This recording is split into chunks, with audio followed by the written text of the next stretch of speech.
नया IBN 7 हौसला है।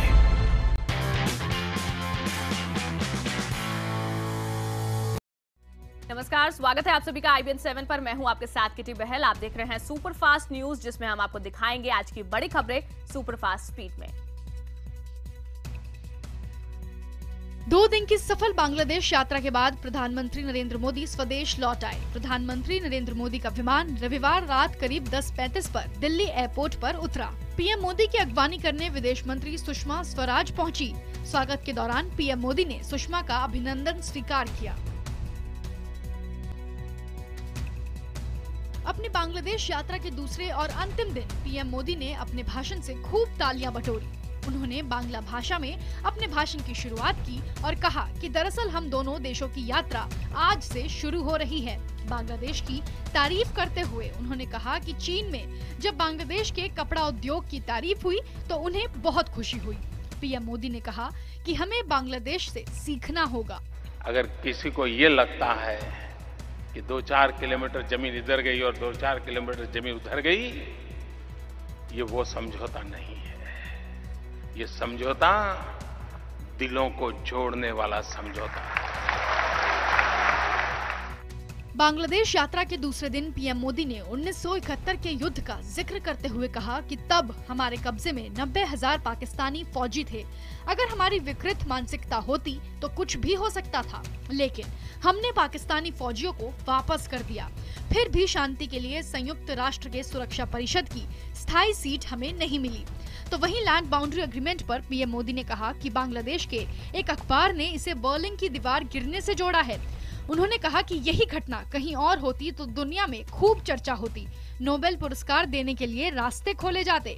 हमें कोई नहीं पूछेगा क्योंकि हम गरीब देश हैं। पूर्वी दिल्ली की कॉलोनियों में आजकल सड़कें कूड़े से पटी पड़ी हैं। गंदगी और भयंकर बदबू से लोग परेशान हैं।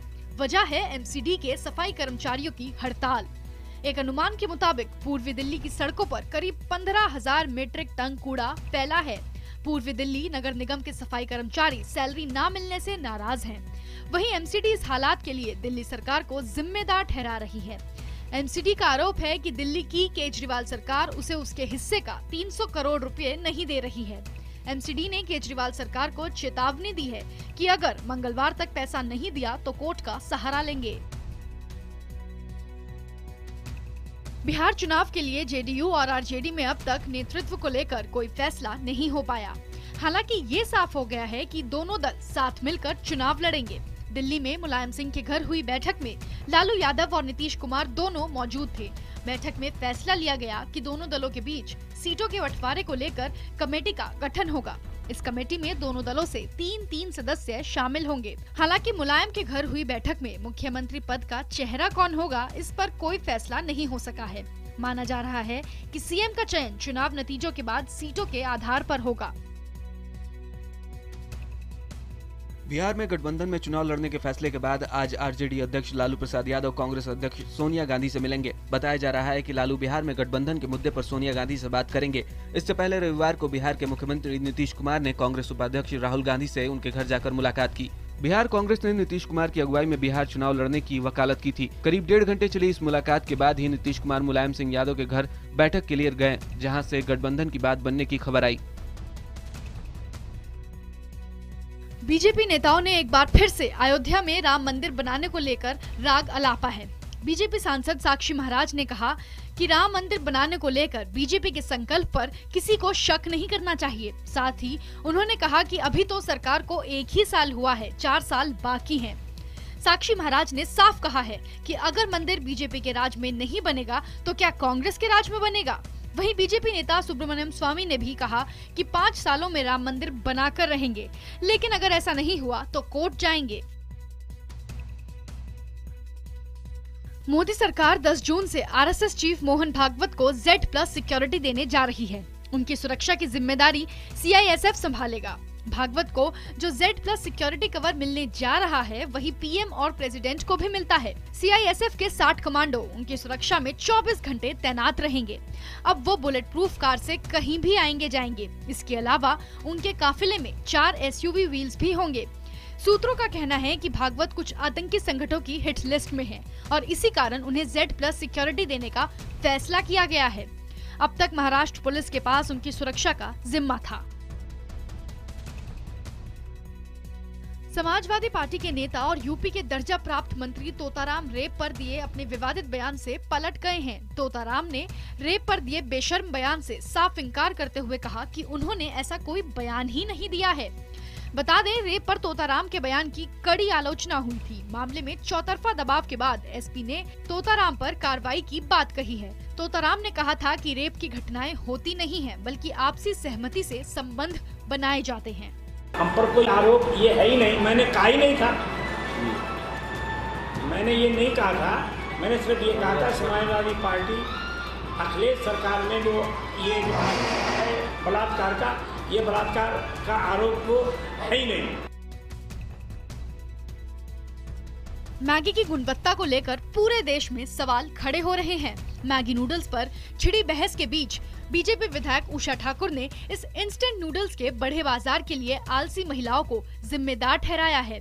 उषा ठाकुर ने कहा कि माएं आलसी हो गई हैं, इसलिए मैगी का बाजार बड़ा है।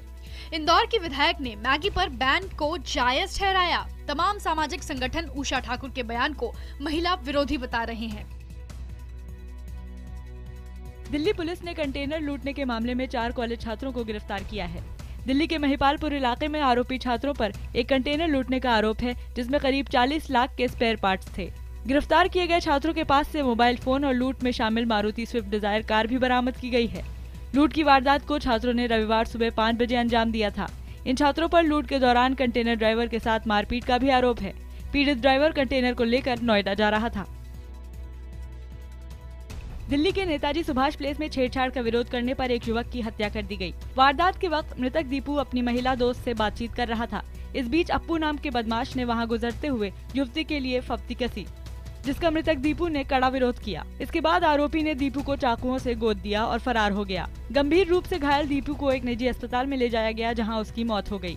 पुलिस ने शव को पोस्टमार्टम के लिए भेज दिया है और आरोपी की तलाश कर रही है।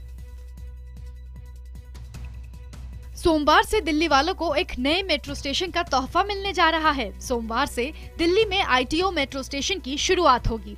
इस लाइन पर अब मेट्रो बदरपुर से ITO तक चलेगी। इस लाइन के शुरू होने से ITO पर बने ऑफिसेज में जाने वाले लोगों को विशेष रूप से फायदा होगा। केंद्रीय शहरी विकास मंत्री M. वेंकैया नायडू सोमवार शाम 4 बजे इस स्टेशन का उद्घाटन करेंगे और दिल्ली के मुख्यमंत्री अरविंद केजरीवाल भी इस मौके पर मौजूद होंगे।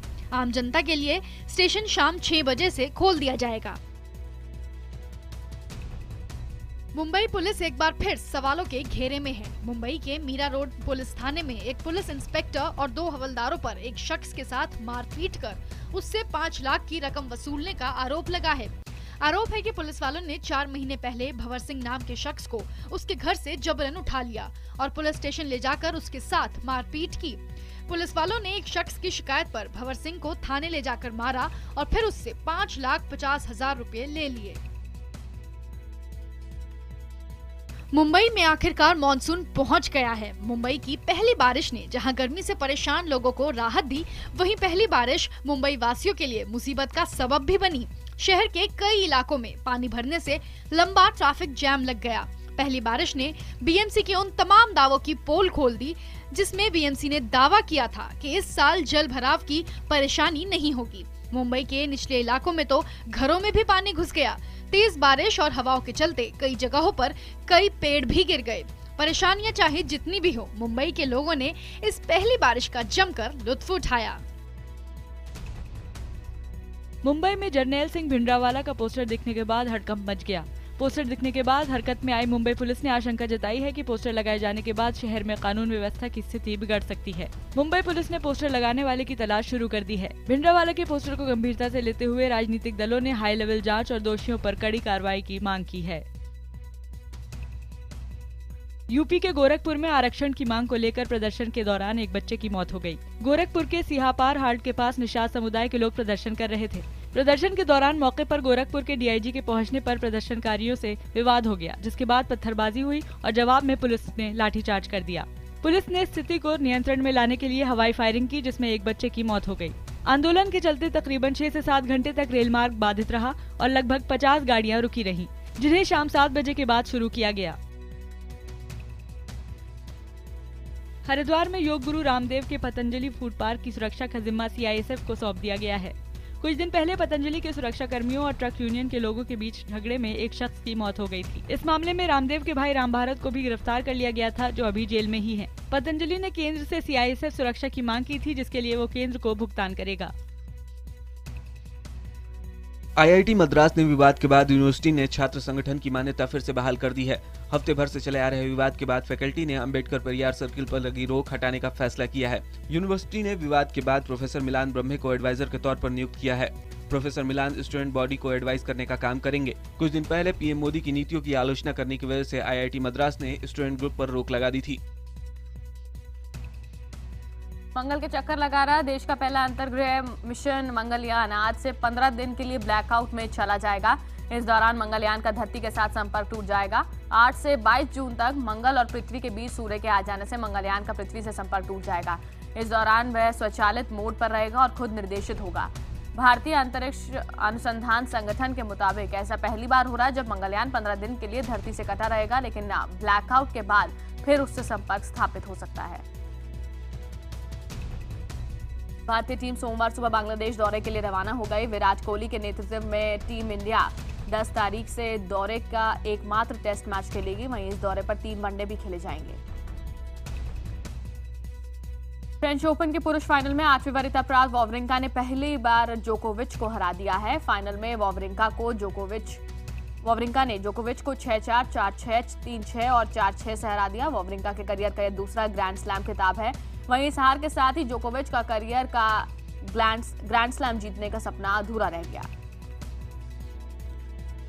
और फिलहाल इसी के साथ एक छोटे से ब्रेक के लिए यहाँ पर रुक रहे हैं, लेकिन ब्रेक के बाद वापस लौटेंगे तो आपको बताएंगे बजरंगी भाईजान के फैंस के लिए क्या है खुशखबरी, सलमान की कौन सी कीमती चीज मिल सकती है आपको। देखिए छोटे से ब्रेक के बाद।